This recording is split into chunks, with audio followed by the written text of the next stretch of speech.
Fala pessoal, tudo bem? Vamos dar continuidade ao nosso curso aqui sobre a educação financeira, curso baseado nesse livro aqui, que é de minha autoria.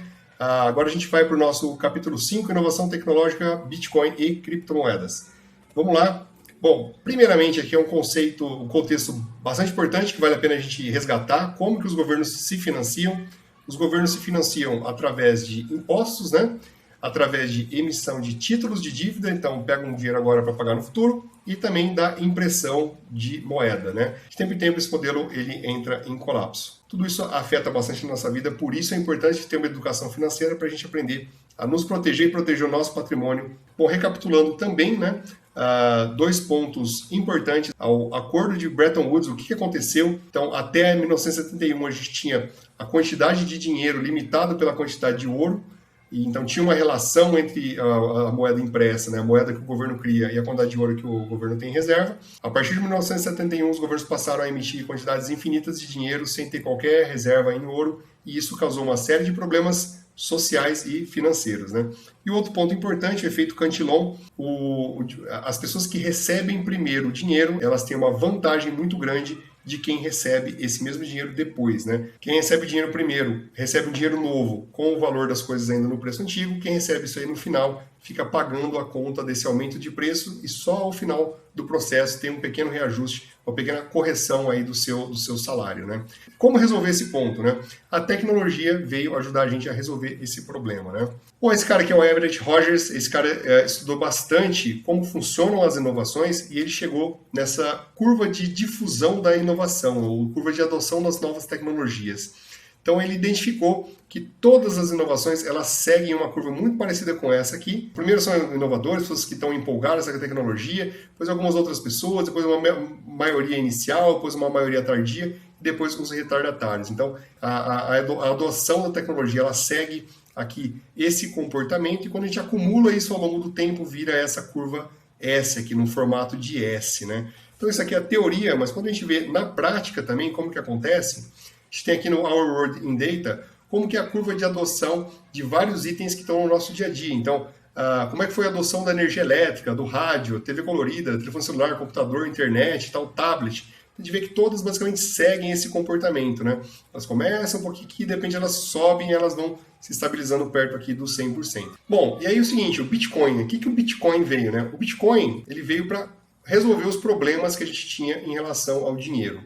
E é muito difícil a gente resumir o que é o Bitcoin. Então, esse meme aqui, ó, dá para explicar basicamente o que é o Bitcoin, né? Não, pera aí, não, nossa, meu Deus, né? Assim, vamos tentar resumir o que é o Bitcoin. E, infelizmente, as pessoas que ainda não dedicaram tempo a estudar o que é o Bitcoin, você falando um monte de bobagem. Tem o golpe do Bitcoin, o golpe faraó de criptomoeda, não sei que golpe.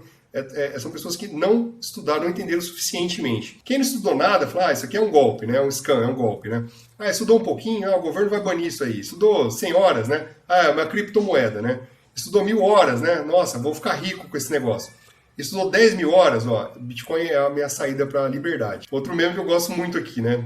Quando a gente fala de essas comunidades, investimento, criptomoeda e tal, sempre tem esse meme aqui da Lamborghini, né? When Lambo, né? Quando que eu vou ter uma Lamborghini, né? Aí a conversa do Neo aqui com o Morpheus, né? Então você está me falando que eu vou ser capaz de comprar minha própria Lamborghini, né? Não, Nil, eu estou me dizendo que quando você estiver pronto, você não vai querer uma, né? Então, isso aqui é sobre o Bitcoin, né? Ou esse outro cara aqui, né? Você compra Bitcoin para ter mais reais, eu compro Bitcoin para ter menos reais, né? Nós não somos iguais, tá? Então, assim, é um começo, assim, o Bitcoin é diferente do que qualquer um de nós tenha visto antes dele, tá? Mas eu vou dar uma resumida aqui da forma mais didática possível. Vamos lá. Primeiro vamos falar sobre as moedas estatais, que é um pouco mais de histórico, né? Além toda aquela parte de desvalorização, de como é que os governos se financiam, como a gente tem no livro lá, O Caminho da Servidão. Sempre na melhor das intenções, tá? Mas de vira e mexe tem um confisco, né? Um confisco de dinheiro das pessoas, por exemplo, feito pelo governo. Então, poxa, parece que é uma coisa, nossa, uma coisa super difícil de acontecer, né? A gente aqui no Brasil teve, né, na época do Collor, né, confisco da poupança aqui, muito problema, muitas pessoas aqui que, não vou nem falar esses nomes aqui para não dar problema no vídeo, né? Depois a gente teve o confisco de dinheiro na Colômbia, na Argentina, 20 anos atrás também, o Corralito, né? Canadá, então, por causa de protesto, bloqueou também o dinheiro das pessoas. O Chipre confiscando conta bancária. O pessoal no Líbano teve que invadir o próprio banco, né? Ameaçar as pessoas para pegar o próprio dinheiro da própria conta dentro do banco no Líbano, né? Então, também tensões geopolíticas entre países aí também vira e mexe de tempos em tempos, às vezes com a melhor das intenções, né, mas vão lá e pegam aquilo que é seu sem a sua autorização. Então, esse é um tipo de problema que o Bitcoin resolve. Sobre liberdade, você tem um patrimônio que é seu, que ninguém pode ir lá e tomar. Tem uma medida judicial, tem alguém que vai lá, que se acha no direito de ir lá e pegar alguma coisa que é seu. Isso aqui no Bitcoin, simplesmente, o Bitcoin da forma correta, né, o Bitcoin em autocustódia, isso aqui simplesmente, nenhum desses casos teria acontecido. Né? Também, outro ponto, quando a gente fala da questão moral, né? Por exemplo, financiamento de guerras. Eu tenho certeza que se o governo viesse, poxa, você, por favor, você aceita pagar mais imposto para financiar uma guerra, né? Com certeza a população não iria aceitar uma coisa dessa, né? Só que o governo não precisa fazer isso. Como ele tem impressora, ele cria dinheiro de forma infinita. Basicamente, se a gente for puxar o histórico das guerras, né, que aconteceram no mundo, essas guerras elas foram financiadas através da inflação. Então, a impressão descontrolada de dinheiro foi utilizada como uma arma de guerra, como uma arma para financiar a guerra.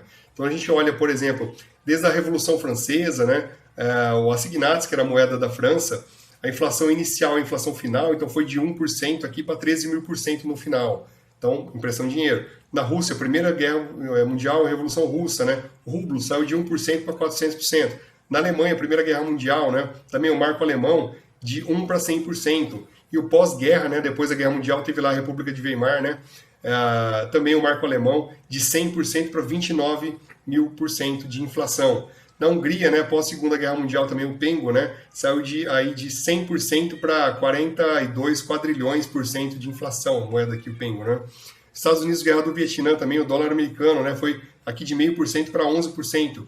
E o Zimbábue, também a moeda do Zimbábue, de 30% para 90 sextilhões de por cento, e daí que veio a nota aqui de 100 trilhões de dólares. Né? A inflação, além de todos aqueles problemas morais que a gente falou anteriormente, né, gente, além de todos aqueles problemas que a gente falou da preferência temporal e todos os problemas sociais que as inflações causaram, as guerras basicamente são financiadas a partir de inflação. Então, você ter uma moeda inflacionável é muito moralmente inferior do que você eventualmente ter uma moeda que você não consegue inflacionar. Então, o Bitcoin é uma moeda deflacionária. Cada vez a inflação do Bitcoin é menor. Outro ponto, né? Para fugir de um país, fugir de uma guerra, para você, o que é mais fácil, né? Você levar um Bitcoin que você pode armazenar na sua cabeça, você pode mandar digitalmente, mandar eletronicamente, você pode levar num pendrive, você pode levar no celular, pode levar no computador, ou você levar quantidade física. Você tem um apartamento, você tem um carro, você tem uma barra de ouro, não te deixam sair de um país em guerra com isso e muito facilmente isso pode ser tomado, pode ser expropriado de você também.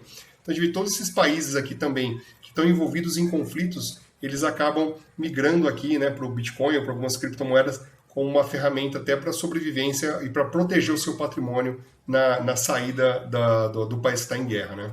Outro ponto também, existe esse documentário aqui, né, Banking on Africa, The Bitcoin Revolution, que mostra como que o Bitcoin está mudando a África, por exemplo. Então, aqui ele traz o exemplo dessa escola em Joanesburgo, né, em que você tem um conjunto de pessoas que conseguem fazer o pagamento de energia pré-paga para essa escola sem nenhum tipo de intermediário, então evitando corrupção, você fazer o pagamento diretamente ali e manter o fornecimento dessa energia. Outra coisa também, existem vários pontos na África que não tem nem acesso à rede bancária e nem acesso à internet, mas que através de rede de dados básica, né, de SMS, você consegue transacionar Bitcoin. Então o Bitcoin conseguiu levar para várias regiões da África que não tinham acesso a nenhuma rede bancária, conseguiu atender pessoas que estavam excluídas pelo sistema bancário atual também. Bom, um outro ponto de tempo em tempo com crises, né? A gente teve aí, por exemplo, aí na crise de 2008, né? A crise lá do subprime, né? Que é uma crise que é brilhantemente detalhada naquele filme A Grande Aposta, ou The Big Short, né? Recorreram à impressão de dinheiro para resgatar bancos que tinham sido negligentes na forma de administração. E com essa impressão de dinheiro você penaliza, né? Você divide esse prejuízo com toda a sociedade. Né? Essa aí foi a gota d'água, então, para a criação, né, para a motivação da criação do Bitcoin. Então, o primeiro bloco, né, o bloco Gênesis do Bitcoin, ele tem esse texto aqui, né, que basicamente é a capa aqui do jornal The Times, do dia que teve, 3 de janeiro de 2009, que foi o dia realmente que o governo anunciou aí a impressão de dinheiro, né, para recuperar os bancos aí. Os causadores da crise foram resgatados aí pelos governos, né? Bom, e aqui também, né, o Hayek, né, o Prêmio Nobel de Economia, aqui numa entrevista dele, né, se não me engano, essa entrevista aqui foi em 1973, ele prevendo aí a questão de que em algum momento iria ter aí uma moeda descentralizada, uma moeda para bater de frente com as moedas governamentais, né? Ele falava que a gente não vai ter um bom dinheiro antes da gente tirar ele da mão do governo, né? Não temos como tirar da mão do governo de uma forma violenta. Tudo que a gente pode fazer é introduzir silenciosamente alguma coisa que eles não consigam parar. Isso basicamente é o Bitcoin, isso já foi feito, tá? É imparável, o Bitcoin não tem como parar mais, né? Mesmo que queiram, mesmo que decretem, coloque lei, isso não tem como parar mais. É uma coisa que aconteceu, não dá para ser desinventado. Ele já é descentralizado o suficiente para ser imune a qualquer tipo de governo que tentar parar ele, né? E aqui, né, o Bitcoin ele é o resultado de uma série de inovações que vieram antes, né? Então, desde o início aqui da criptografia, né, carimbo temporal, chaves públicas, né? Então, toda a parte dos generais bizantinos, que é uma questão matemática para você resolver problemas aqui, a prova de trabalho, contratos inteligentes, redes peer-to-peer e tal. Então, até surgir o Bitcoin, foram em torno de 40 anos de pesquisas sobre pesquisas, coisas que foram inventadas que no primeiro momento não tinham relação, mas que depois vieram e se conectaram e ajudaram a criar a rede do Bitcoin. Então, o Bitcoin é um conjunto extremamente robusto de uma série de inovações que foram feitas ao longo de 40 anos. Ele é um resultado de uma série dessas inovações, né?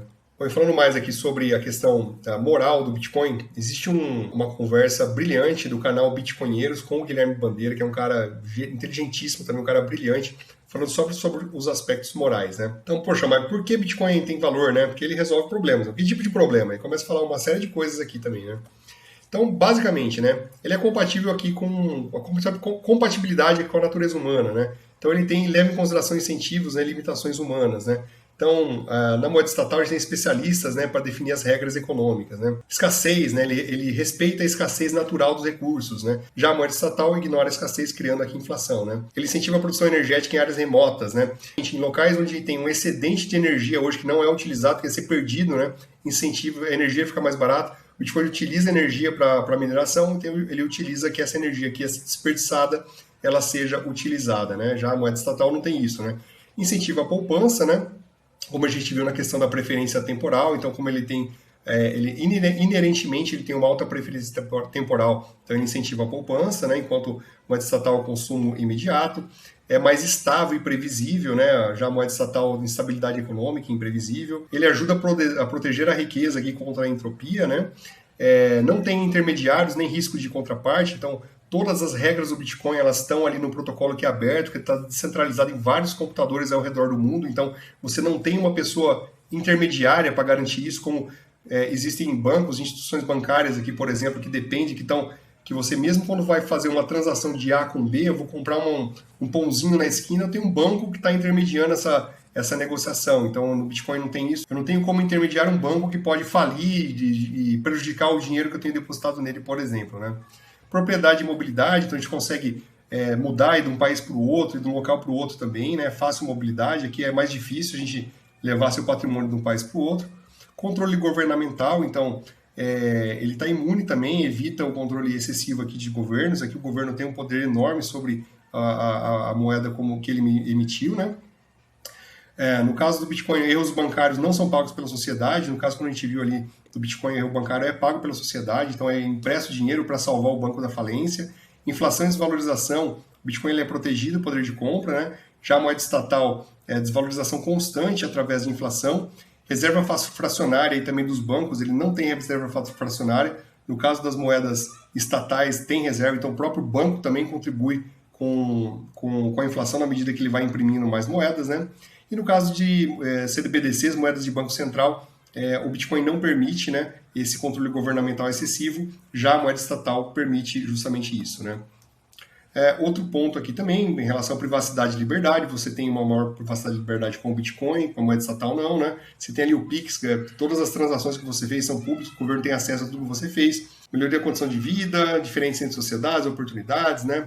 Perspectivas de longo prazo, abertura e descentralização, em relação à distribuição inicial e subsídios também, todo mundo que participou do Bitcoin lá no início, então são pessoas que ganharam mais, conseguiram minerar Bitcoin, recompensada por isso. Quem comprou Bitcoin lá, quando todo mundo acreditava que era uma bolha, que ninguém botava fé, quem quem acreditou e comprou alguma coisa foi mais recompensado do que quem está comprando depois, né? Já que a parte da distribuição e subsídios, né, na moeda estatal pode ser manipulada, né? Regras iguais para todos também, então todo mundo que participa da rede do Bitcoin é o mesmo protocolo, é o mesmo algoritmo, está submetido à mesma regra. E quando a gente olha aí na moeda estatal, tem pessoas que conseguem uma taxa de juro melhor, tem pessoas que o próprio efeito Cantillon prejudica algumas pessoas e beneficia outras, então não é regra igual para todo mundo, né? A transparência em relação ao Bitcoin é regra, o protocolo dele é código aberto, não pode verificar, validar realmente que as regras são aquelas. Já no caso do governo, né, a moeda estatal, é muito mais difícil, é o número oficial, aí tem aquele número, tem a reduflação, tem efeitos, é muito mais difícil das pessoas entenderem o que está acontecendo, né? Voluntariedade também, então todo mundo que participa do Bitcoin, que quer participar do Bitcoin, já a moeda estatal, né, ela é obrigatória, né? Você é obrigado a receber, ela é uma moeda de curso forçado, então um comerciante, por exemplo, se ele não aceitar real aqui no Brasil, um comerciante dos Estados Unidos que não aceita dólar, ele está cometendo um crime, né? Então ele pode ser processado, ser preso por causa disso, é um crime. Então as moedas estatais elas são de curso legal e de curso forçado, já o Bitcoin participa quem quer, ninguém é obrigado a fazer.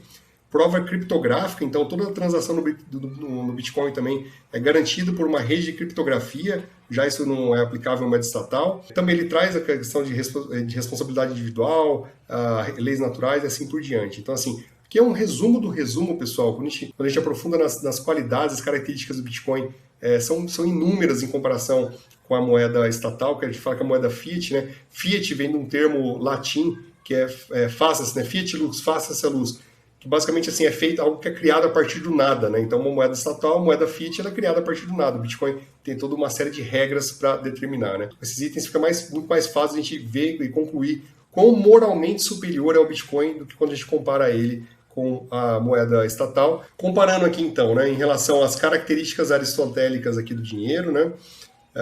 A gente tem aqui para cada um dos itens Bitcoin, ouro e moeda fiat, verificável, né? Se dá para a gente verificar se é autêntico ou não. O Bitcoin é muito fácil, a gente tem a gente consegue garantia de que o Bitcoin que a gente tem na nossa carteira é um Bitcoin que foi validado por toda a rede. O ouro depende do conhecimento que você tem para saber se aquele ouro é puro ou não é puro, se ele é da qualidade ou não. Moeda fiat também, se aquela nota foi falsificada ou não, então já é uma coisa moderada. É fungível, né? Se você consegue substituir por outro de igual valor, o Bitcoin é perfeito, um Bitcoin é um Bitcoin também. O ouro também, um ouro você consegue trocar por outro, e também a moeda fiat também alto aqui, você consegue trocar uma moeda fiat por uma nota de 100 por outra nota de 100, não tem problema. Facilidade de transporte super alta, você consegue mandar daqui para o Japão instantaneamente, então muito alto. Ouro é difícil, é físico, você tem que levar de um lugar para o outro, passa no detector de metal, você está evasão financeira, você pode ter problema em relação a isso. A Fiat também, ok, você consegue transportar, tem algumas limitações de quantidade aqui, vamos colocar ela como alta, mas poderia ser bem um moderado aqui também. Tem algumas limitações de transporte. Se é durável, né, o Bitcoin, duração dele aqui alta, ele está na rede, na verdade, as pessoas acham que você coloca o Bitcoin no celular, no pendrive, na verdade o Bitcoin ele fica na rede do Bitcoin. O que você acessa o Bitcoin, você tem a chave para acessar o Bitcoin, que pode ficar no celular, que pode ficar no pendrive, pode ficar na sua cabeça, mas o Bitcoin ele sempre está na rede, e essa rede é uma rede descentralizada com milhares de computadores 24 horas por dia, né? Já aqui, né, a parte do ouro também, então é um material resistente, né, ao longo do tempo, então desde a época desde a época dos egípcios, né, o ouro está aí. Já a moeda fiat molhou, tal, você pode perder uma nota de dinheiro aqui, né? Divisível, então o Bitcoin ele é divisível em satoshis, então cada Bitcoin é divisível em 100 milhões de pedaços, então em 100 milhões de satoshis, que é a menor unidade do Bitcoin. Então é em 8 casas decimais, então é muito divisível. O ouro, para você dividir ele é difícil, né? Você cortou, você tem que ter um balanço de precisão, então, poxa, é bastante complicado. A moeda fiat, você consegue até um centavo, você consegue dividir também, então, em comparação com o Bitcoin aqui, é moderado, né?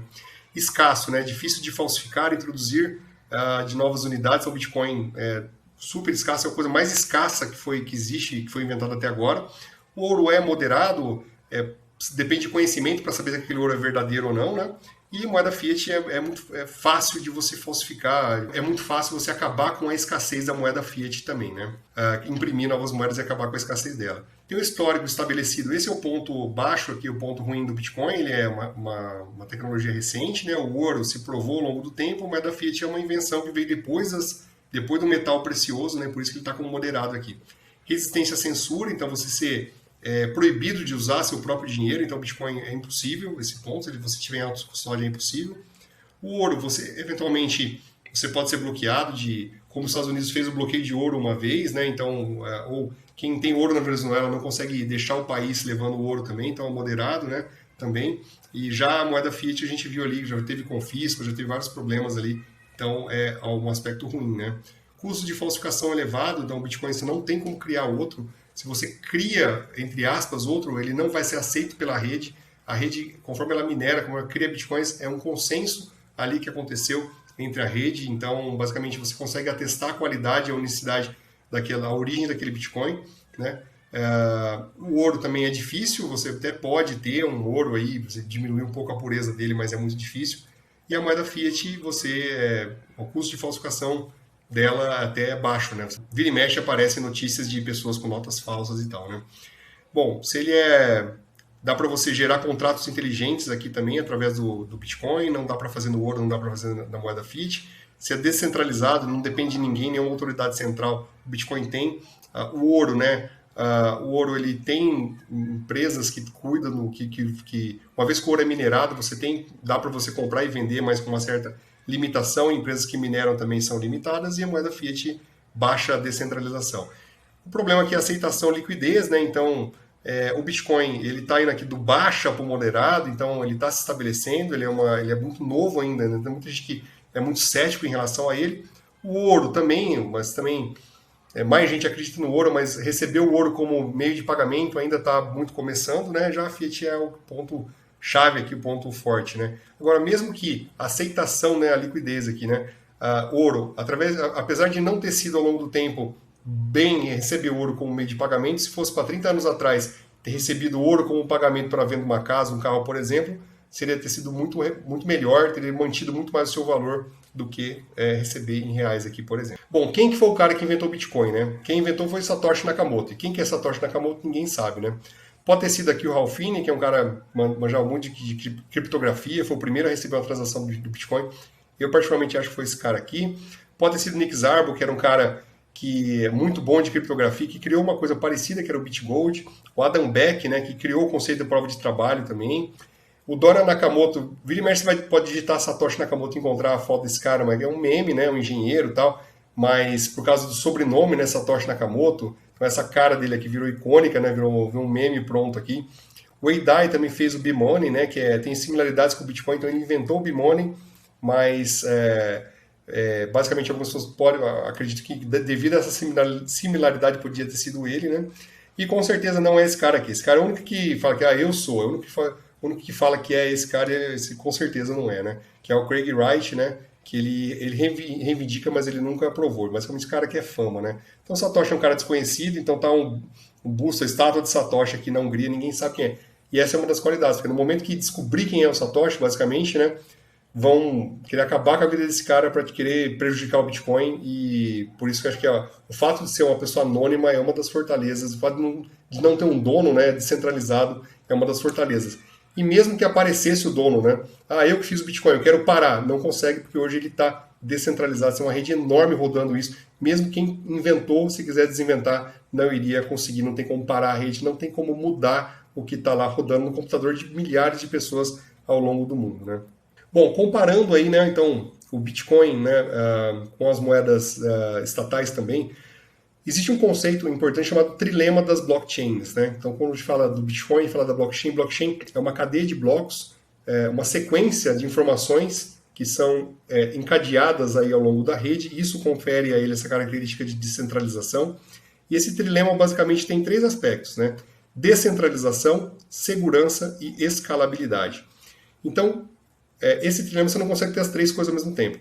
Quando você tem 2 delas, você prejudica a terceira. O Bitcoin escolheu entre ter segurança e ser descentralizado, e não tem escalabilidade. O que é escalabilidade? É velocidade, a quantidade de coisas que você consegue fazer por segundo. Então ele preferiu ter essas 2 para não ter essa aqui. Já uma moeda estatal, CBDC, Central Bank Digital Currency, né, moeda estatal de Banco Central, ela tem segurança também, ela tem escalabilidade, mas ela não é descentralizada. Então, quando a gente fala, por exemplo, né, poxa, o Pix, né? O Pix ele é instantâneo. Opa, ele tem escalabilidade, ele é instantâneo, ele é uma coisa, uma ferramenta segura também, mas ele não é descentralizado. Então, você está na mão do governo. O Bitcoin não. O Bitcoin ele é descentralizado, ele tem segurança, mas ele não tem escalabilidade. Então, basicamente, né, as transações do Bitcoin elas são mais demoradas do que da moeda estatal. Então, é um preço a se pagar para você ter uma coisa fora da rede oficial. Tá? Quando a gente compara, né, para a possibilidade de interferência do governo, a moeda estatal obviamente tem, o Bitcoin não tem, privacidade você não tem, né, na moeda estatal, no Bitcoin você tem. As transações são públicas, né, mas quem é dono de cada endereço que fez a transação, isso é uma coisa que ela não é pública, então ele fala que é o pseudo-anônimo, né? A inflação você tem na moeda estatal, não tem no Bitcoin. A possibilidade de você mudar a regra do jogo, né, na moeda estatal você tem, no Bitcoin você não tem, a regra está lá, é a mesma para todo mundo. Possibilidade de excluir um usuário do sistema, né, moeda estatal, pode, poxa, essa pessoa está cancelada, ela não vai mais participar do sistema estatal aqui. Você pode fazer no Bitcoin, não tem. Possibilidade de confiscar o dinheiro de uma pessoa, na moeda estatal você tem, no Bitcoin você não tem, né. Ok? Bom, política monetária, né? Isso aqui é uma reunião, né, do Fed, né? Então aqui eles estão definindo o futuro do dólar nessa reunião aqui. Taxa de juros, como é que vai ser? Como é que vai, tá definido para essas pessoas aqui, né? E aqui no Brasil a gente tem o Copom, né? A política monetária, esses caras aqui define tudo da sua vida, está sendo definido por esses caras aqui, né? O Bitcoin é isso aqui. O Bitcoin é uma equação, são equações matemáticas. Toda a política monetária do Bitcoin ela está aqui. É uma rede que é um consenso. Faz parte da rede quem quer fazer parte da rede. É um consenso. Você sabe o que afeta o seu dinheiro e você sabe quais são as regras. Essas regras valem para todo mundo. Quem está na rede do Bitcoin optou por estar lá, aceitou essas regras valem o mesmo para todo mundo. As regras de hoje é as regras para sempre, eternas. Não vai mudar essa regra aqui. Moralmente muito mais superior. Comparando aqui esses dois, né?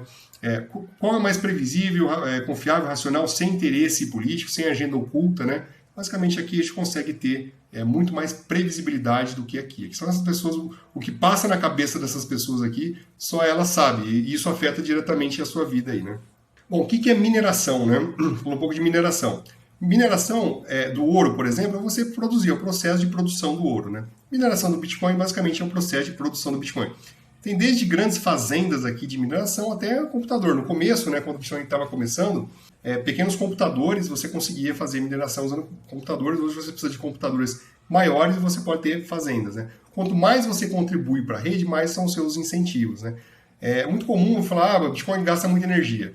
Quando você compara o Bitcoin, né, com o consumo energético do ouro e com o consumo energético do sistema bancário atual, o Bitcoin consome muito menos energia. Então, não dá para você falar assim, o Bitcoin consome energia de uma cidade, tá, outra. Mas esse monte de agência bancária, a sede do banco, caixa eletrônico, um monte de carro forte transportando dinheiro, você está consumindo energia também. Então, você tem que comparar o Bitcoin, tem que comparar com o sistema atual para ter uma comparação justa. O Bitcoin consome energia, mas ele consome bem menos energia do que a produção do ouro, bem menos energia do que o sistema bancário atual também. Tá? Bom, e o que é a tal da mineração? Função hash, né? Função hash é um algoritmo. Você tem uma entrada, uma vez que você tem um texto, alguma entrada aqui, um texto, um número, qualquer coisa, esse algoritmo ele dá uma saída, que é um resumo. Então você tem, em vez de ter um monte de texto, você tem uma equação ali na função hash que resume esse monte de texto num resuminho, num texto final ali. Qual que é a vantagem disso? Você consegue garantir que nada mudou dessa entrada. Se você só olhar na função hash e se nada mudou nela, significa que nada mudou na entrada também. Se você ficar, imagina que você tem um documento Word de 5.000 páginas. Você consegue gerar uma função hash desse 5.000 páginas, um contrato, por exemplo. Você tem um contrato de 5.000 páginas. Aí você manda para outra pessoa. Essa pessoa vai lá ler o contrato. Aí ela fala, legal, gostei do contrato, concordo com o contrato, vamos assinar. Ela manda para você o arquivo do contrato. Como é que você sabe se esse contrato é a mesma versão que você mandou para ela ou não? Se você tem a função hash do contrato original, você olha a função hash da versão do contrato, é fácil você comparar uma função hash com outra. Por quê? Qualquer coisa, uma vírgula que muda no contrato original vai dar um resultado completamente diferente na função hash. Então essa que é a vantagem da função hash. rapidamente você consegue olhar para ela e garantir a integridade da entrada, se a entrada mudou ou não. Então, se a gente pega aqui, por exemplo, essa frase aqui, ó, uma pequena mudança aqui, ó, botou um S no final, você vê o valor do hash aqui, já é um hash completamente diferente. Você bate o olho aqui, é mais fácil você perceber que isso aqui mudou do que você ficar vendo aqui letra por letra se mudou. Isso aqui vale por uma palavra, uma coisa simples, ou vale para um contrato de 5.000 páginas que eu falei, ou vale para uma música, ou para uma imagem, um arquivo, qualquer coisa que for. Ele consegue gerar um carimbinho na saída que é essa função hash. Isso é muito importante porque isso consegue garantir para cada bloco aqui do Bitcoin, que tem as transações do Bitcoin, ele gera um hash. Esse hash aqui na saída, ele é uma parte do bloco novo, que gera um hash na saída, que é parte do novo bloco. Então, com isso, você passa a ter a possibilidade de fazer um bloco encaixar no bloco anterior, encaixa no anterior, vai criando uma pilha de blocos ou uma cadeia de blocos, e por isso chama blockchain, que é uma cadeia de blocos, que qualquer coisa que você mudar, ele muda completamente aquele bloco e você sabe que aquele bloco não é mais um bloco íntegro. Alguém foi lá e mexeu alguma coisa, alguém foi lá, criou um Bitcoin do nada, alguém foi lá e mudou uma transação. Basicamente, essa é a importância da função hash. E minerar é encontrar a solução que resolve um problema matemático. Então, o minerador, a empresa, eu posso ter na minha casa computador, ou aquela fazenda ali inteira de mineração, né, de vários computadores trabalham para encontrar a solução de um problema matemático para ter o direito de gravar as informações no bloco. E cada bloco que é introduzido na rede gera uma recompensa para aquele que ganhou o bloco. Então, as empresas têm um incentivo, as pessoas têm um incentivo de participar da rede, contribuindo com poder computacional, matemático, e para isso ela gasta o computador e gasta energia elétrica, para ajudar a rede a se manter. E quem encontrar esse problema matemático ganha como recompensa uma recompensa em Bitcoin. Daí que são feitas essas recompensas em Bitcoin, que basicamente é o processo de mineração.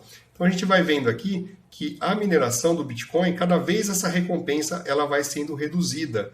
Então por isso que o Bitcoin ele é deflacionário. Até que um certo momento vão ter sido criadas 21 milhões de unidades de Bitcoin. É o máximo que pode existir. Vai caindo pela metade, vai somando tudo isso e em algum momento vai dar 21 milhões de unidades. 21 milhões de unidades de Bitcoin. Não é 21 milhões de dólares, não é 21 milhões de reais, é 21 milhões de unidade. Quanto que cada Bitcoin vale em dólar, vale em reais, é outra coisa, é outra conversa. Lembrando que cada unidade de Bitcoin pode ser divisível em 10 à oitava, né, em 100 milhões de partes, que são os satoshis, né? E o que acontece, né? Conforme a gente vai tendo cada vez menos Bitcoin entrando aí em circulação, cada halving, né? O halving significa que a inflação do Bitcoin cai pela metade.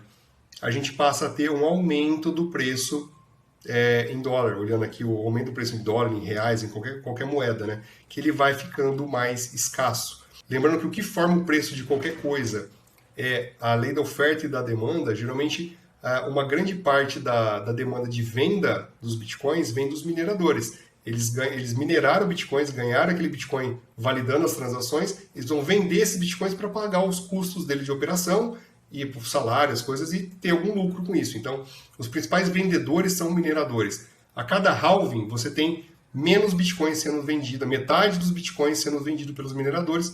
Isso impacta positivamente no preço do Bitcoin também. Como exemplo didático, pessoal, isso aqui, vamos pensar que isso aqui é um armário onde está toda a blockchain do Bitcoin, está aqui dentro, né? A gente sabe que cada gavetinha dessa é um endereço. Então a gente consegue saber de qual endereço para qual endereço cada unidade de Bitcoin ou cada fração de Bitcoin foi. Todas as transações elas são públicas, então todo mundo consegue verificar e auditar e garantir que no máximo existam 21 milhões de bitcoins aqui, que nenhum bitcoin foi introduzido aqui na rede sem passar pelo processo de mineração e assim por diante. Então a gente consegue ver dentro da blockchain tudo o que está acontecendo em tempo real. Tá? Isso aqui é muito legal, inclusive, né? Então a gente tem o endereço, tem a blockchain, daí que vem o conceito do Bitcoin, ele é pseudo-anônimo. Por quê? Eu sei exatamente o que acontece na rede, eu só não sei quem que é a pessoa ou a empresa que tem a chave para acessar essa gavetinha aqui. A chave para acessar essa gavetinha ou essa gavetinha, somente a pessoa tem. O Bitcoin não fica na cabeça da pessoa, não fica no computador da pessoa. O Bitcoin fica na blockchain. E essa blockchain, ela é descentralizada, ela está espalhada pela rede inteira. A gente consegue entrar em vários sites aqui e acompanhar as transações. Esse aqui é o blockchain.com, por exemplo, que tem a explorador de blocos aqui. Esse aqui é o mempool.space, que é fantástico, mostra em tempo real também cada um dos blocos, né? Quais as transações, qual que está o poder computacional aqui, o hash rate e tal. Consegue saber exatamente em tempo real cada transação que está em qualquer um dos blocos, desde o primeiro bloco até os próximos blocos que vão estar sendo minerados. Tudo isso é transparente para todo mundo, né? Bom, o Bitcoin não é criptomoeda, né? Então as características que o Bitcoin tem não são características que as criptomoedas têm. Então, quem criou o Bitcoin? Satoshi. Quem que é Satoshi? Ninguém sabe quem que é. As criptomoedas têm alguém por trás. As intenções das pessoas, que se quer dar um golpe, se quer ganhar dinheiro fácil, se quer, o que essa pessoa quer, só na cabeça dessa pessoa. Então o Bitcoin não é uma criptomoeda. As criptomoedas elas foram inventadas a partir do Bitcoin. Se você tem uma pessoa por trás, tudo que acontece naquela criptomoeda depende muito da visão do fundador, das pessoas que estão relacionadas a tudo isso que a gente falou até agora de característica de Bitcoin. Criptomoeda se assemelha muito mais a um dinheiro estatal que foi criado usando alguma tecnologia do Bitcoin do que propriamente ao Bitcoin, né? Então, as características dele aqui em relação a cripto, realmente nenhuma criptomoeda tem as características que eu mencionei até agora em relação ao Bitcoin. Esse negócio do Bitcoin morreu, isso que já virou meme, né? Então, durante muitas vezes, Bitcoin morreu, Bitcoin morreu. Não, conforme anunciada, a bolha estourou, né? Então, já anunciaram várias vezes que ele morreu e ele está aqui, né? A morte já cansou de matar ele aqui. Então, já até estão desistindo aqui, né? Que morreu, notícias desse tipo que o Bitcoin morreu. Então, na verdade, né, morreu, mas passa muito bem, né? Bom, quantidade de endereços de Bitcoin. Vamos pensar naquele exemplo ali das gavetas daquele armário, né? A quantidade de gavetas possíveis para você saber, né? A quantidade de gavetas possíveis naquele armário tende a infinito. Então, como que é feita, né? Existe uma lista chamada BIP39, né? Essa lista ela é composta por 2048 palavras, né? Diferentes. E cada endereço, né, de Bitcoin, ele tem 12 palavras. Pode ser endereço com 24, com 36 também. Basicamente, como exemplo aqui, o de 12 palavras, né? Então, isso significa que é 2048 elevado a 12 combinações possíveis. Então, a quantidade de endereços é uma quantidade enorme, né? Se você for pegar e estimar a quantidade total de grão de areia que tem em todas as praias do planeta Terra, é muitas vezes maior. A quantidade de gota no oceano é muitas vezes maior. Então, assim, não dá para você ir lá, eu vou identificar seu endereço e vou lá pegar seus bitcoins. É impossível. Mas um computador quântico, o dia que tiver um computador que tenha capacidade de identificar essas carteiras, é fácil. Eu vou passar aqui, então, de 12 para 24 palavras. Já simplesmente com uma mudança de endereço, você já deixou a coisa exponencialmente muito mais difícil de ser identificado. Então, basicamente, pessoal, assim, é a coisa mais seguro que tem. Se você tratar da forma correta, é uma coisa extremamente segura, né? Bom, carteira de Bitcoin, onde você pode armazenar. Existe um site aqui que é o bitcoin.org, não é o bitcoin.com, é o bitcoin.org. Entrando lá, você tem várias carteiras. Pode utilizar aqui carteira para computador, para celular, carteira de hardware, né? Então, ele tem aqui para várias características, né? Onde é melhor, onde é pior, você consegue comparar aqui também, né? Existem sites aqui também que você consegue gerar uma carteira em papel, uma carteira offline. Você consegue, por exemplo, esse site aqui, Ian Coleman, BIP39, gravar esse site, colocar no computador que nunca acessou a internet, que não tem vírus e tal, gerar uma carteira, colocar num papel, um QR Code, deixar o negócio ali. Se nunca teve na internet, é a coisa mais absolutamente segura que tem. Você simplesmente é uma carteira física ali, que não tem como ser hackeada, né, também. Existem hardware wallets, né, também, dispositivos, né, feitos para isso. O ponto ruim é que são mais caros, mas são dispositivos que funcionam também muito bem. Você pode gravar suas 12 ou 24 palavras em qualquer local aí também. Existem placas de aço para você fazer a punção aqui, né, e escrever. Ou, olhando naquela lista, né, então, por exemplo, aqui a palavra 1059, você vem naquela outra lista aqui, né? Poxa, qual que é a palavra 1059? A palavra tal. Então, em vez de escrever a palavra, você coloca o número, a sequência daquela palavra naquela lista. Então, é uma outra possibilidade. A relação, né, entre o número binário e a palavra está aqui nesse texto. Então, é muito comum também, ao invés de ver a palavra, você vê esses cartõezinhos aqui que tem vários números e a pessoa é pintado ou furado aqui com uma punção, com o martelo aqui, você ter os furinhos aqui no cartão, né? Pode armazenar em arruela, pode armazenar em mendigaria, né? Você pega um computador velho aqui que ninguém utiliza, instala nele um aplicativo, um pendrive velho, um celular velho. Então, sim, pessoal, é a coisa mais democrática que tem. A gente viu lá na África, até aqueles celulares lá, CDMA, que só manda SMS, que você consegue utilizar ele para guardar. Pode guardar, inclusive, na sua cabeça, né? Claro, aí não pode esquecer as 12 palavras, nem a ordem das 12 palavras, né? É muito importante manter a ordem também, mas você consegue manter, e é muito mais fácil levar contigo para qualquer lugar que você vá, utilizando. Você pode ter dentro de um pendrive, ou ter dentro de um celular antigo, dentro de um MP3 player, e você sai de um lugar e entra em outro lugar, ninguém sabe que você está levando ali dentro um endereço de Bitcoin, por exemplo, né? Bom, e é o seguinte, né? Também, sabendo daquele problema do Bitcoin da escalabilidade, que ele não tinha toda a velocidade da rede, né? Então foram pensadas em outras soluções. Como resolver esse problema? Então foram pensadas em soluções de segunda camada, que no caso é a Lightning Network, mas que também é Liquid Network, tem outras redes também. Então, basicamente, o que pensaram, né? Se todas as transações do Bitcoin ela fica no que a gente chama de camada 1, elas ficam nos blocos, né? A nota de dinheiro meio que era uma segunda camada para não ficar transportando o ouro, né? Eu deixo o ouro ali, que é o principal, que é a garantia, e eu vou transacionar de uma forma mais fácil a nota. Basicamente é a mesma ideia aqui. Eu deixo o Bitcoin como garantia num lugar e eu vou transacionar através de uma rede centralizada. Pode existir existe uma empresa por trás disso, como por exemplo a BIPA, o Wallet of Satoshi. São empresas que eu coloco uma quantidade de Bitcoin ali e eu posso utilizar para transacionar numa velocidade muito maior, com escalabilidade, com outras pessoas. Aquele Bitcoin que eu coloquei nessa rede, eu posso ficar transacionando ele de uma forma muito mais rápida. No momento que eu quiser, eu pego esse Bitcoin, tiro dessa rede e volto para a minha carteira, por exemplo. Então, assim, é muito simples. A Wallet of Satoshi, por exemplo, basta instalar, procurar na loja de aplicativos, se nos fornecer informação nenhuma, você já consegue receber Bitcoin. Para colocar lá, por exemplo, na Wallet of Satoshi, você vai ter que fazer o Bitcoin chegar lá. Mas, por exemplo, para receber Bitcoin, por exemplo, é uma coisa extremamente simples. Só instalar a Wallet of Satoshi no seu celular, você já teria condição de receber Bitcoin. E a BIPA, que é uma empresa brasileira, funciona muito bem. Você consegue colocar Pix aí na BIPA, converter facilmente, fazer pagamento, mandar da BIPA para a Wallet of Satoshi, é muito simples, né? Então, basicamente, através de uma segunda camada, resolveram o problema de escalabilidade do Bitcoin. Poxa, é muito complicado, né? É muito complicado isso aí, esse negócio do Bitcoin, negócio de segunda camada, e o Wallet of Satoshi e tal. Esse aqui é como funciona o sistema da moeda estatal, né? Então, assim, basicamente, para usar a moeda estatal, a gente não precisa saber como o sistema funciona. Quer saber como funciona? Tá aí. Você simplesmente precisa utilizar. Outros casos de uso aí também, depois do Bitcoin, a gente tem aqui, por exemplo, né, redes sociais. Então, o Nostr, né, uma rede social muito baseada também em tecnologia Bitcoin. Então, também um sistema descentralizado, código aberto, o algoritmo é transparente, né? É impossível ser censurado, porque da mesma forma do Bitcoin tem vários computadores, está replicado em vários computadores aí ao longo do mundo, né? Não tem anúncio, né? Tem integração, você consegue fazer pagamento com criadores de conteúdo aí diretamente, então não tem... eu pego uma rede social convencional, tem uma parte que fica para a rede, né? Ela repassa um pedaço para o criador de conteúdo, né? Filtro aí de spam e tal, amplamente acessível, sem restrições regionais, ninguém pode impedir você de usar o Nostr, por exemplo, né?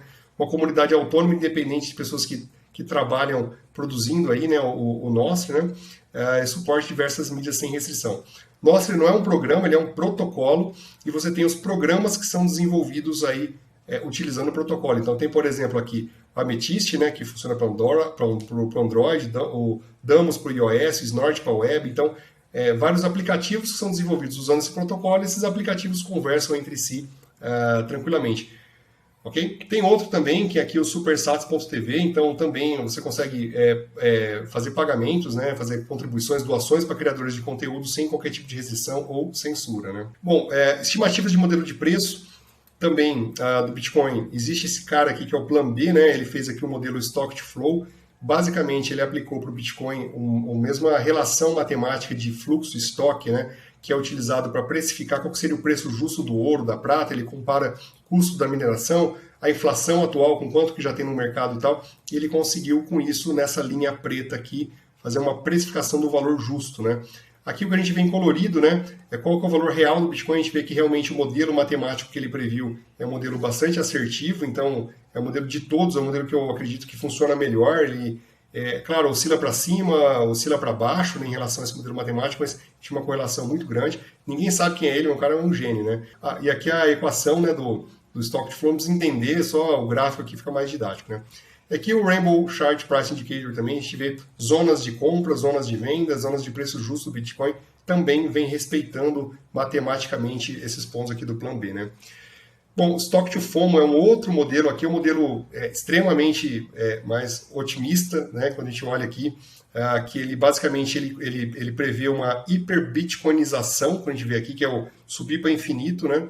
Então, esse modelo aplicado, né, por mais que ele possa parecer, poxa, algo bem mais otimista, aqui a gente vê algo mais, uma escadinha aqui, mais previsível, aqui é uma coisa mais otimista, um crescimento exponencial, mas se a gente for ver, é o comportamento que a Apple já teve, é o comportamento que a Amazon, que a Google, já são empresas que tiveram um aumento de preço que começou de uma forma exponencial, depois ele voltou a ser algo exponencial. Então, aplicado ao Bitcoin, isso aqui poderia acontecer por volta de 2034, um cenário otimista. Onde gastar o Bitcoin? Né? Então, a gente tem aí também um site chamado btcmap.org, que mostra ao redor do mundo aqui os locais onde aceitam. Está crescendo, né? Também aqui no Brasil a gente já tem as cidades aqui de Jericoacoara e de Rolante, no Rio Grande do Sul, que são cidades que têm um nível de aceitação bem maior, né, de Bitcoin. Tem outras cidades também na Suíça, o país de El Salvador também, vários locais que estão aceitando. Esse aqui é um ponto que eu acredito que seja interessante, porém ele não é um ponto crítico, né? Lembra do ouro, né? Quais são os lugares que aceitam ouro como forma de pagamento? São, cara, pouquíssimos lugares. Agora, para você pensar, para você guardar no longo prazo, é melhor ter guardado ouro ou você ter guardado cruzado? Então, realmente acho que essa é um ponto. É interessante ter locais para gastar, para transformar isso em prática. A camada 2 vai ajudar a gente nesse sentido, né? Ajudar a comunidade nisso. Mas esse não é um ponto essencial. É um ponto importante, um ponto relevante, mas não é um ponto essencial. Falando aqui um pouco, né, também de criptomoedas, então o Bitcoin está aqui, o Ethereum, né, foi a segunda criptomoeda que surgiu, ele ocupa aqui um espaço proporcionalmente também um espaço importante, e depois, pessoal, aqui o céu é o limite. Aí tem um monte de coisa aqui, um monte de projeto aqui, um monte de lixo aqui, né? Comparando o Bitcoin com o Ethereum, então o Bitcoin originou basicamente aqui o Ethereum, né? O Vitalik Buterin, que é o criador do Ethereum, pegou o código de Bitcoin, fez algumas mudanças aqui depois. O Bitcoin é um sistema de pagamento, né? Ele desenvolveu, o Vitalik pensou no Ethereum como sendo uma rede descentralizada, contrato inteligente, aplicativo descentralizado, finança descentralizada. No Bitcoin não teve pré-mineração, então todo Bitcoin que está na rede é de alguém que dedicou poder computacional para criar. No caso da Ethereum, né, você tem 72 milhões de unidades que ninguém minerou, que começou lá com o Vitalik, né? Não houve venda inicial do Bitcoin, o Ethereum teve uma captação inicial de recursos como se fosse uma empresa de bolsa de valores, né? O preço inicial foi determinado pelo mercado do Bitcoin, e aqui determinou no Ethereum como se fosse realmente um leilão, né? Nas maiores carteiras de Bitcoin, as 10 maiores carteiras têm 5% do total, no Ethereum 20% aqui do total. Descentralização alta, o Ethereum é menos, né? Você tem um poder muito grande do Vitalik na mão de poucas pessoas. Velocidade de transação do Bitcoin é mais lenta, do Ethereum ela é mais rápida. A oferta do Bitcoin ela é fixa. O Ethereum, né, ela tem uma política para reduzir a inflação, mas não está escrito no código que é uma coisa fixa. O Bitcoin é deflacionário, o Ethereum, né, em transição, mudou aqui para do Proof of Work, que era do Bitcoin, para o Proof of Service, mas ele ainda não dá para assumir que ele é deflacionário, ele tem algumas oscilações, né? Como definição aqui por órgãos reguladores, né, o Bitcoin é melhor definido que não é uma empresa, né, não é uma security. Agora, o Ethereum ele é confundido como uma empresa, né? A gente vê até aqui, né, quer definir o Ethereum como uma security, como uma empresa, né, como empresa de bolsa de valores, né? A emissão é controlada e previsível, e aqui no caso do Ethereum ajustada aqui, né, com a implementação dessa EIP 1559. A inovação no Bitcoin ela é mais focada na manutenção e segurança da rede. O Ethereum ele tem mais inovação. O desenvolvimento, né, mais gradual e mais estável, e o Ethereum tem um desenvolvimento contínuo. Então não dá para comparar. Qual que é melhor, Bitcoin e Ethereum? Não dá para ficar comparando isso. Né? Bitcoin não tem nada que é igual ao Bitcoin. Eu vejo algumas utilidades aqui em relação ao Ethereum, principalmente em relação a desenvolver algumas funcionalidades que depois podem ser utilizadas pela comunidade do Bitcoin, avaliar que vale a pena ser implementado algumas melhorias, né? Então eu vejo como o Ethereum que tem algumas utilidades, mas não dá para comparar Bitcoin com o Ethereum. Acho que esse é o ponto principal, tá? Aqui é o ecossistema do Ethereum, né? Então na pior das hipóteses ele testa desenvolvimento para o Bitcoin, então acaba sendo assumindo esse desenvolvimento, né? O ecossistema do Bitcoin ele vai crescendo também, não tem necessidade de você ficar criando somente no Bitcoin. Olha para o Ethereum, vê o que foi feito de bom lá e pega e traz para o Bitcoin, né? Bom, Web 1, Web 2 e Web 3, aqui antigamente a internet era somente leitura, né, os sites, depois passou a leitura escrita, ainda tem alguma interação, e agora basicamente com a Web 3 é uma coisa mais descentralizada, mais verificável, você consegue verificar a confiabilidade, verificar que realmente aquela pessoa falou aquilo, né? Unificar algumas funcionalidades de pagamento, tem melhorias em relação à criptografia, então é uma internet de fato descentralizada, né? E com isso eu acredito, isso aqui é um ambiente, né? Isso aqui é o roadmap, né? Aqui da Web3, então eu acredito que vai ter muitas inovações ainda que vão surgir tanto na rede do Ethereum aí, quanto também no Bitcoin. Quando a gente olha, né, a diferença entre o centralizado e o descentralizado, né, o centralizado Estado, né, oligopólio, são grandes empresas que centralizam e as pessoas descentralizadas. Acho que essa é uma preocupação também de você não ter simplesmente uma pessoa cancelada aqui que ela fica fora do sistema, ela não pode comprar um pãozinho na esquina porque ela falou uma coisa, uma opinião que não devia, tal. Então é um ponto importante que numa organização descentralizada as pessoas conseguem ter mais liberdades, né? Alguns exemplos aqui entre tecnologias centralizadas e descentralizadas, então aqui sistema, software de computador, né? Microsoft, Apple, a gente tem aqui o descentralizado Linux, OpenOffice, sistema de celular, né? O Android e Apple, a gente tem aqui o Graphene, Lineage, que são softwares descentralizados, informática, né? Os grandes produtores, o Raspberry Pi aqui, transporte, a gente tem aqui o Uber, Arcade City, BlaBlaCar, emissão de dinheiro, né, o Fiat, tal, o Bitcoin, Tether também, que é o dólar na rede da Ethereum, e por aí vai, outras criptomoedas. Armazenagem, empréstimo de dinheiro, né, então a gente consegue colocar aqui os grandes bancos aqui, descentralizado, né, o MetaMask, Blue Wallet, né, Rispar, empresas que você consegue comprar e vender e transacionar dinheiro também sem um intermediário. Hospedagem, a diferença do Ibis aqui para o Airbnb, Couchsurfing, né, câmbio entre moedas, né, casa de câmbio tradicional, você tem Uniswap, BISC, né? Tudo aqui você consegue, de forma descentralizada, sem saber com quem você está transacionando, consegue negociar com essa pessoa, né? Redes sociais, aqui as grandes redes, aqui Telegram, Signal, né, nossa, né, Discord. A produção de coisas, então aqui as produções, o código de barra das coisas, aqui você tem realmente, por outro lado, impressora 3D, projetos do Open Source, aqui tem várias comunidades de projetos que você consegue imprimir também, né?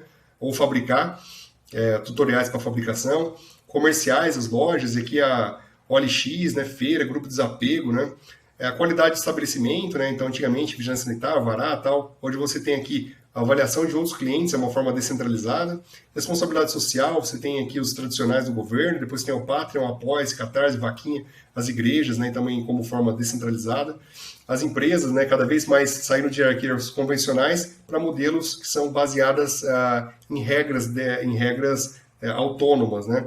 Registros de propriedade, cartório, aqui você tem o blockchain, que é público, você consegue estar em vários computadores descentralizados. Saúde, né? Você tem aqui o SUS, tal, e você tem, por outro lado, também Cruz Vermelha, a da Health, Médicos Sem Fronteiras, né?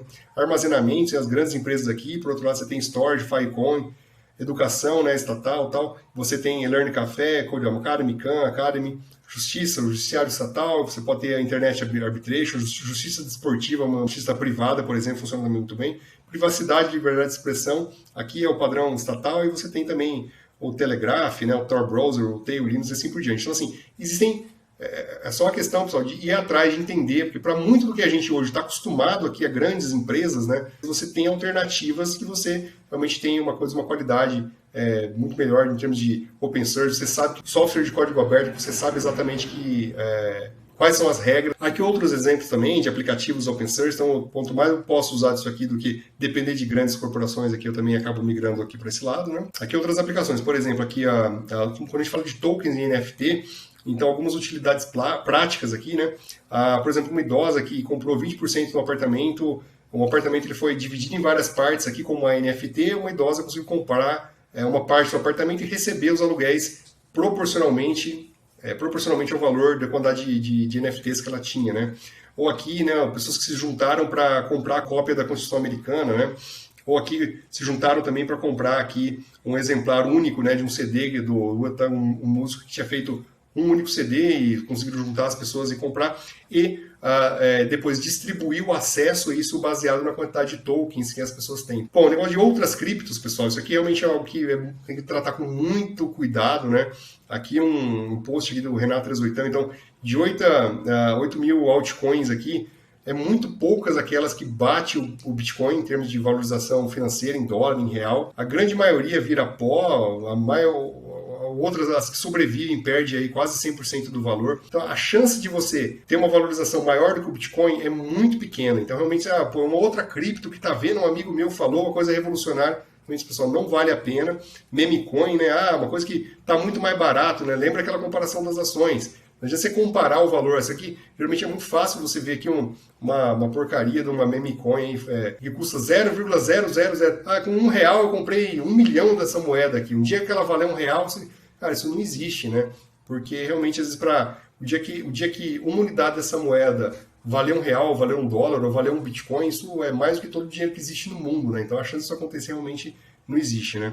E tomar um cuidado, né? A gente não compara preço, né? A gente compara market cap. Então, por exemplo, o dia que a Flock tiver o dia que a Flock tiver um mercado do Bitcoin, ela tem que valorizar, por exemplo, 670 vezes, algumas coisas impossíveis, né? Então, toma cuidado com essas coisas aí de novo Bitcoin, isso aí não existe. Tem o Bitcoin, tem o resto tudo que eu acho que são laboratórios para funcionalidades, tem alguma utilidade, mas nada se compara com o Bitcoin. E saindo de um caso ou outro que tem essa utilidade como sendo um laboratório de desenvolvimento para o Bitcoin, o resto é tudo porcaria. Normalmente é uma coisa que não vale a pena nem aprofundar, né? Ok? Como, por exemplo, a gente pode ver aqui, é muito fácil você criar uma cripto, né? Criar uma criptomoeda. Então, aqui tem até algumas competições, em 23 segundos você consegue criar uma shitcoin. Shitcoin é por causa disso aqui mesmo, né?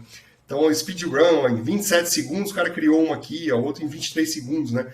Criar é uma coisa fácil, difícil é você convencer as pessoas que aquilo ali tem valor, né? Bom, os governos vão banir o Bitcoin? Vão, assim, exatamente da forma como está na imagem, tá? E aí, assim, pessoal, acho que aqui para encerrar, né? Isso não é uma negociação. Ninguém precisa ser convencido, como eu falei antes. Ninguém precisa ser convencido a participar da rede do Bitcoin. As pessoas que entendem o que é o Bitcoin. Aqui eu não fico falando aqui de análise técnica, ficar rico com o Bitcoin. As características, as qualidades do Bitcoin são coisas completamente diferentes. Então, assim, as pessoas que entenderam o Bitcoin, elas enxergam um valor que não conseguem ver em nenhum tipo de ativo, né? Então, tem uma das primeiras discussões aqui do Satoshi, né? E aí, um momento ele fala: se você não acredita em mim, ou não entendeu, né? Desculpa, eu não tenho tempo para ficar convencendo você. Então, são várias informações aí. Quem entendeu, entendeu. Estuda. Quem achar que vale a pena aprofundar, aprofunda. Quem achar que não vale a pena, que isso é rolo, que isso é bolha, então sucesso, seja feliz, siga a sua vida aí, né? Imaginando o Satoshi, quando o cara escreveu isso aqui, é aquele meme lá, o cara, poxa, o cara mandou muito bem, né? E acabamos aí, mais um módulo, pessoal. Muito obrigado aí pela atenção. Esse aqui ficou um pouquinho mais comprido, que realmente é bastante informação, mas eu achei importante compartilhar. Foi da forma que eu consegui resumir melhor, mas é muita coisa para falar. Isso aqui é 1% do 1% quando a gente fala em termos de Bitcoin. Realmente esse é o resumo do resumo, o menor que deu para fazer, né? Por favor, curta esse vídeo, compartilhe com quem você achar que esse conhecimento pode ser útil. Aqui estão as redes sociais, aqui qualquer doação aqui em satoshis ou em Bitcoin, doações também aí em reais aqui através desse Pix. E quiser ajudar também comprando o livro aqui, por favor, está lá nas principais lojas aí de comércio eletrônico, ok? Muito obrigado, pessoal. Até o próximo módulo. Valeu!